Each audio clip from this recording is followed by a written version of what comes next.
That's what we were standing up for. Israel's future as a Jewish and democratic state, living side by side in peace and security with its neighbors. Israelis do not need to be lectured about the importance of peace by foreign leaders.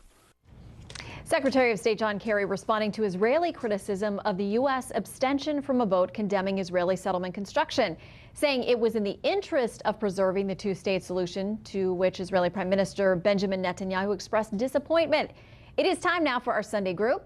Washington Examiner contributor Lisa Booth, Democratic strategist Julie Roginski, Daniel Halper, the New York Post Washington bureau chief, and Charles Hurt, opinion editor for the Washington Times. All right, we're going to get to Israel, but I want to start with Russia. Lisa, we had this response from Putin saying, I could respond in kind. I'm not going to. We're going to wait and see what the Trump administration does. Well, I think because he's waiting to see what the Trump administration does, because essentially these sanctions are meaningless once President Obama leaves office. And I think what's really interesting here, and I think part of the reason why we've seen Donald Trump react the way that he has, is because this is clearly very politically motivated by President Obama. Even the New York Times has tipped its hat to saying that, they very much question the effect of these sanctions.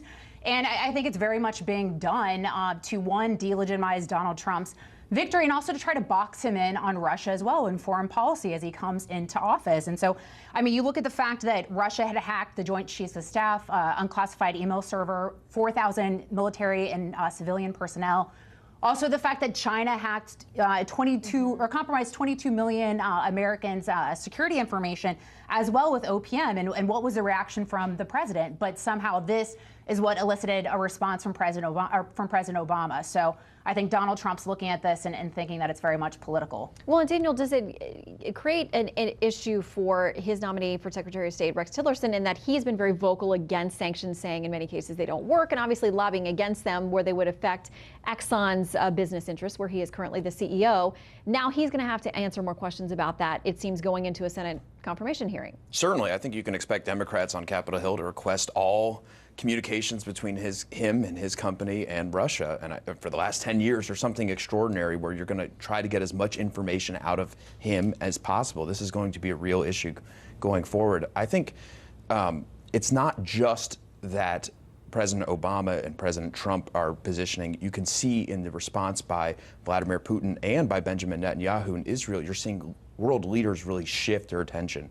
They no longer take President Obama seriously. They no longer, with the Israel action, there are real consequences, of course, with the UN vote, but they're no longer so concerned about that. You really see them shifting their attention toward President-elect Trump and treating him as though he is the president, and it's really altering foreign policy and really handcuffing President Obama at a time when he's trying to handcuff President-elect Trump. Mm-hmm. And to that point, we have a couple of tweets that went out from Donald Trump talking about Israel. Just days ago, he said, "We cannot continue to let Israel be treated with such total disdain and disrespect.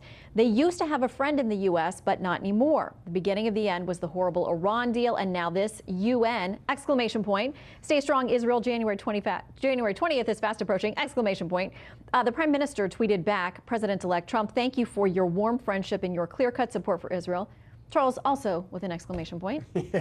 Yeah, there's a new sheriff in town, without doubt. I thought that your interview with Senator Cotton was very interesting. He did a very good job of sort of going through all of the transgressions that Russia and Vladimir Putin has committed against the United States over the past 8 years. And the timing, as you all said, the timing of this is very curious. The fact that, that finally the president has his dander up enough to do something about it. And I think that the sanctions have very little to do with Vladimir Putin or Russia, and they have everything to do with Donald Trump and trying to set up something where, when Donald Trump comes in, is he going to reverse this? And if he reverses this, how much political capital does he have to spend to do that? How much does it hurt Rex Tillerson? And how much does that give, Democrats sort of a political cudgel to use going forward against the Trump administration? Julie, what do you make of the criticism that although a lot of folks on both sides of the aisle are praising it, they say it's too little too late? Well, first of all, it is too little too late, and I'll be the first to say, and I say this as a liberal, Tom Cotton was absolutely right in what he said to you this morning about how lax and how belated these actions are. I also would say this is not so much that Democrats are driving this. The two biggest forces on the Hill who are driving this are Senator McCain and Senator Graham, neither of whom is certainly a liberal or a Democrat. It does box the president-elect in the following way. It seems to be a bipartisan consensus that you're going to have to do something much stronger than the Obama administration did to retaliate against the Putin regime. And for the president-elect to say, well, it's time to move on, as he did this week, and let's focus on other things, going to be much harder to do when you have Republicans and Democrats, but specifically Republicans like the Senate chairman of the Armed Services Committee, Senator Graham, and other, Senator Cotton certainly, all of whom believe that these sanctions, as I do, don't go far enough and that you need to do something much stronger to punish Putin and his inner circle. What does the president-elect do, and what does potentially Secretary of State Tillerson do in response to that kind of bipartisan pressure that's going to be put on him in January? No, and I agree. And I don't mean to in any way downplay the importance of this, except that, you know, I wish the president had done much earlier.